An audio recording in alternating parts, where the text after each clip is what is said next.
టోటల్‌గా రాష్ట్ర వ్యాప్తంగా రేషన్ షాపులు. ఓ రకంగా తెలుగుదేశం, జనసేన, భారతీయ జనతా పార్టీ కూటమి తమని తాము పరీక్షకు పెట్టుకుంది.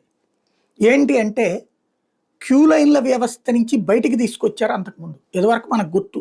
మరి మీకందరికి ఎంతమందికి అనుభవం ఉందో తెలీదు గానీ, అప్పట్లో కరెంటు బిల్లు కట్టాలంటే క్యూ లైన్‌లో నుంచోవాలి. ఇంటి పన్ను కట్టాలంటే క్యూ లైన్‌లో నుంచోవాలి. సర్టిఫికెట్ కావాలంటే మున్సిపాలిటీ దగ్గర క్యూ లైన్‌లో నుంచోవాలి. అట్లాగే ఆ రోజున రేషన్‌కి క్యూ లైన్‌లో నుంచోవాలి. గ్యాస్‌కి క్యూ లైన్‌లో నుంచోవాలి. సినిమా టిక్కెట్లకైతే ఇక భారీ క్యూ లైన్‌లు. క్రమంగా మారిపోయి ఇప్పుడు సినిమా టికెట్ క్యూ లైన్‌లో అక్కర్లేదు, డైరెక్ట్‌గా ఆన్‌లైన్‌లోనే బుక్ చేసుకుంటున్నాం.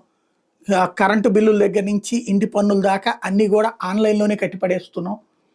అట్లాగా సమస్య తగ్గించుకుంటూ వచ్చిన రోజు నుంచి మళ్ళీ సమస్యను మొదటి దశకి తెచ్చాం. ఇంటి దగ్గరికే రేషన్, ఇంటి దగ్గరికే పెన్షన్, ఇంటి లోపలికే సర్టిఫికెట్ అన్నటువంటి స్టేజ్ నుంచి మళ్ళీ